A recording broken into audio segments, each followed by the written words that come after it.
Hello students, welcome to my channel Courses of Zoology. Today my topic of discussion is about the distribution and elimination of toxicant. Distribution of toxicant का simple ये मतलब है कि कोई भी toxicant जब हमारी बॉडी के अंदर इंटर होता है तो वो किस मैकेनिज्म के ज़रिए हमारे टारगेट सेल, टिश्यू या मॉलिक्यूल तक उसकी ट्रांसपोर्टेशन होती है। और एलिमिनेशन का ये मतलब है कि जब ये ट्रांसपोर्ट हो जाता है हमारे किसी भी सेल, टिश्यू या ऑर्गेनेली लेवल तक, तो वहाँ पे जाके इसकी बायो ट्रांसफॉर्मेशन किस तरीके से होती है और ये किस मेटाबोलाइट के अंदर कन्वर्ट होता है और इस मेटाबोलाइट को बॉडी से किस मैकेनिज्म के ज़रिए इरेडिकेट किया जाता है। किसी भी टॉक्सिकेंट का जो रेट है किसी भी सेल, टिश्यू या ऑर्गन तक पहुंचने का, वो बेसिकली डिपेंड करता है कुछ फैक्टर्स के ऊपर। इनमें से सबसे मेन और प्रोमिनेंट फैक्टर है वो है रेट ऑफ ब्लड फ्लो। जिस ऑर्गन तक रेट ऑफ ब्लड फ्लो ज़्यादा होगा उस ऑर्गन तक टॉक्सिकेंट की डिस्ट्रीब्यूशन भी ज़्यादा फास्ट होगी। फॉर एग्जांपल हमारी बॉडी के अंदर हार्ट, लीवर और किडनी, ये जो वाइटल ऑर्गन है, इन तक ब्लड की जो सप्लाई है ये मैक्सिमम होती है। इनके अंदर रेट ऑफ ब्लड फ्लो भी ज़्यादा होता है। तो टॉक्सिकेंट की जो डिस्ट्रीब्यूशन या ट्रांसपोर्टेशन है इन वाइटल ऑर्गन तक वो ज़्यादा होती है और इनके ऊपर टॉक्सिकेंट के अटैक का ख़तरा भी ज़्यादा होता है। तो पहला फैक्टर जो डिस्ट्रीब्यूशन को इफ़ेक्ट करता है हमारी बॉडी के अंदर वो है रेट ऑफ ब्लड फ्लो। इसके अलावा कुछ हमारी बॉडी के अंदर जो टिश्यूज़ और ऑर्गन मौजूद हैं उनके अंदर स्पेशलाइज्ड मॉडिफिकेशन प्रेजेंट है इन टॉक्सिकेंट की डिस्ट्रीब्यूशन को कम करने के लिए या इनको किसी भी ऑर्गन तक पहुंचने से रोकने के लिए। स्पेशली इनके अंदर जो मॉडिफिकेशन मौजूद है ये एनाटॉमिकल मॉडिफिकेशन मौजूद है और फिजियोलॉजिकल मॉडिफिकेशन मौजूद है। इसकी सिंपल मिसाल यूँ है कि हमारा जो सेंट्रल नर्वस सिस्टम है, सेंट्रल नर्वस सिस्टम के इर्द गिर्द जो ब्लड कैपिलरीज होती हैं इनके अंदर टाइट जंक्शंस प्रेजेंट होते हैं। मीन्स ये ब्लड कैपिलरीज ज़्यादा पोरस नहीं होती बल्कि इनके जो एपिथेलियल सेल होते हैं ये टाइटली बॉन्ड होते हैं दूसरे के साथ। तो इनसे किसी भी टॉक्सिकेंट के मॉलिक्यूल का गुजरना बहुत ज़्यादा मुश्किल होता है। यही वजह है कि हमारे नर्वस सिस्टम के ऊपर टॉक्सिकेंट के अटैक का ख़तरा भी कम होता है due to this defence of mechanism के जो ब्रेन की कैपिलरीज हैं इनके अंदर एनाटॉमिकल और फिजियोलॉजिकल मॉडिफिकेशन प्रेजेंट है in the form of tight junctions, कि इनके सेल जो है वो टाइटली बॉन्ड होते हैं और टॉक्सिकेंट को स्पेस प्रोवाइड नहीं होती ब्रेन के सेल्स के ऊपर अटैक करने के लिए। लेकिन under some condition like if a toxicant is highly lipid soluble, कोई भी टॉक्सिकेंट अगर हाईली लिपिड सॉल्युबल होगा तो वो इन टाइट जंक्शन में से भी पास आउट हो जाएगा और सेंट्रल नर्वस सिस्टम तक उसकी एक्सेस हो जाएगी और सेंट्रल नर्वस सिस्टम के ऊपर अटैक कर सकता है। तो दूसरा फैक्टर ये हो गया कि लिपिड सॉल्युबल टॉक्सिकेंट, कि कोई भी टॉक्सिकेंट अगर लिटिल सॉल्युबल है तो वो इजीली इन बैरियर्स को क्रॉस कर सकता है और बॉडी के ऊपर वह अटैक कर सकता है, किसी भी ऑर्गन सेल को डैमेज कर सकता है वो।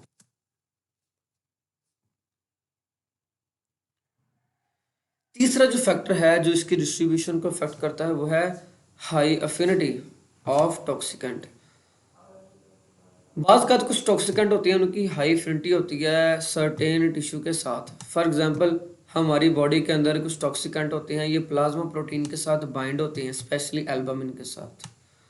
जब ये टॉक्सिकेंट इस एल्बुमिन प्रोटीन के साथ बाइंड हो जाते हैं तो टॉक्सिकेंट जो है वो टाइटली इसके साथ जुड़े रहते हैं और वो मोस्टली ज़्यादातर जो उनका टाइम है वो ब्लड स्ट्रीम के अंदर ही गुजरता है और किसी भी टिश्यू तक उनके जो पहुंचने की एक्सेस होती है वो कम हो जाती है क्योंकि वो बॉन्डेड फॉर्म में एल्बुमिन के साथ ही ब्लड सर्कुलेटरी सिस्टम के अंदर वो सर्कुलेट करते रहते हैं और इनके जो रिलीज होता है किसी भी टिश्यूज़ के लिए वो डिले हो जाता है।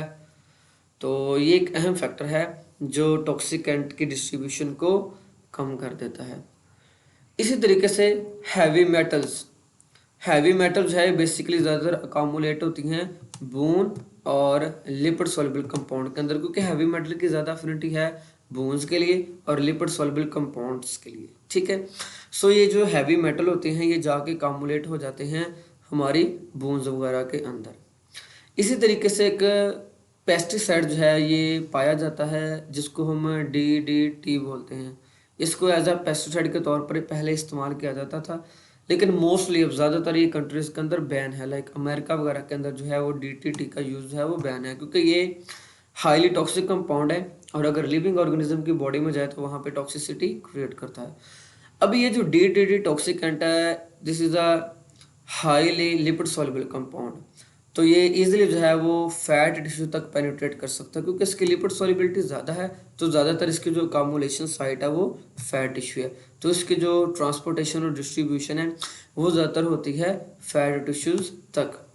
ये फैट टिश्यू के अंदर जाके है डिपॉजिट हो जाते हैं और वहाँ पे ये लॉन्ग टर्म के लिए रह सकते हैं। डिस्ट्रीब्यूशन के बाद नेक्स्ट हमारे पास आता है एलिमिनेशन ऑफ टॉक्सिकेंट के। जो टॉक्सिकेंट हमारी बॉडी के अंदर गया है उसको बॉडी से इरेडिकेट किस तरीके से किया जाता है। बॉडी के अंदर जब टॉक्सिकेंट पेनिट्रेट करता है और इसकी ट्रांसपोर्टेशन होती है स्पेसिफिक टारगेट टिश्यू तक। वो टारगेट टिश्यू भी हो सकता है, वो सेल भी हो सकता है, वो सेल की ऑर्गेनेली या मॉलिक्यूल भी हो सकता है। तो जब कोई टॉक्सिकेंट अपने टारगेट टिश्यू तक जाता है तो वहाँ पे जाके उसकी जो है वो होती है बायो ट्रांसफॉर्मेशन। बायो ट्रांसफॉर्मेशन में क्या किया जाता है कि टॉक्सिक कंपाउंड को कन्वर्ट किया जाता है किसी भी दूसरे कंपाउंड के अंदर। जब टॉक्सिक कंपाउंड की कन्वर्जन की जाती है बॉडी के अंदर स्पेशलाइज्ड एंजाइम की प्रेजेंस में, हमारी बॉडी के अंदर एंजाइम मौजूद है स्पेशली साइटोक्रोम P450, जो कि ज़्यादातर टॉक्सिकेंट की बायो ट्रांसफॉर्मेशन और ड्रग्स की बायो ट्रांसफॉर्मेशन करता है। जब इन ड्रग्स की या टॉक्सिकेंट की बायो ट्रांसफॉर्मेशन करती होती है तो इनके नतीजे में कुछ कंपाउंड बनते हैं जिनको हम बोलते हैं मेटाबोलाइट्स। इन मेटाबोलाइट्स को जो है वो एलिमिनेट किया जाता है बॉडी से थ्रू यूरिन और फीसिस। लेकिन बहुत का ऐसा होता है कि जब किसी टॉक्सिकेंट की बायो ट्रांसफॉर्मेशन की जाती है बॉडी के अंदर किसी भी मेडिसिन की या टॉक्सिकेंट की, तो बायो ट्रांसफॉर्मेशन के बाद वो जो नेक्स्ट उनका मेटाबोलाइट बनता है वो ज़्यादा डेंजरस होता है। वो किसी भी बॉडी के पार्ट को डैमेज करने की कैपेबिलिटी रखता है। अगर कोई भी टॉक्सिकेंट उसकी जब बायो ट्रांसफॉर्मेशन कर दी जाए और उसका जो डॉटर मालिक्यूल बने वो पेरेंट मालिक्यूल के मुकाबले में ज़्यादा डेंजरस और ख़तरनाक हो, तो इस अमल को हम बोलते हैं इंटॉक्सिकेशन या फिर बोलते हैं बायो एक्टिवेशन रिएक्शन। जिसमें सिंपली होता क्या है कि टॉक्सिकेंट को जब मेटाबोलाइज किया जाता है, उसकी बायो ट्रांसफॉर्मेशन की जाती है, तो उसका जो डॉटर मालिक्यूल बनता है वो ज़्यादा डेंजरस होता है from the parent molecule. Body के अंदर डिफरेंट किस्म के रूट प्रेजेंट हैं टॉक्सिकेंट को और मेटाबोलाइट को बॉडी से एक्सक्रीट करने के लिए। इस काम के लिए स्पेशली इवॉल्व हैं एनिमल्स की किडनी, क्योंकि किडनी जो है वो ब्लड को फिल्टर करती है और यूरिन फॉर्मेशन करती है। तो मेटाबोलाइट्स जो स्पेशली वाटर सॉल्युबल होती हैं ये यूरिन के अंदर सॉल्युबल होते हैं और इनको किडनी के थ्रू जो है वो बॉडी से इरेडिकेट कर दिया जाता है। इसके अलावा जो दूसरा अहम ऑर्गन है जो एलिमिनेशन के अंदर इन्वॉल्व है ये है लीवर। लीवर बेसिकली जो है ये मेटाबोलाइट्स को एक्सक्रीट करता है in the form of bile through gastrointestinal tract. जब बाइल को रिलीज किया जाता है स्मॉल इंटेस्टाइन के अंदर तो ये जो मेटाबोलाइट होता है ये भी इस बाइल के साथ स्मॉल इंटेस्टाइन में रिलीज हो जाता है और उसको बॉडी से जो है वो एलिमिनेट कर दिया जाता है। इसके अलावा कुछ टॉक्सिकेंट और जो ड्रग्स होते हैं इनकी एलिमिनेशन होती है सलाइवा के थ्रू, स्वेट के थ्रू और मिल्क के थ्रू। ये इन रूट्स के ज़रिए भी जो है वो बॉडी से एलिमिनेट हो सकते हैं। This is the elimination of toxicant. Thank you.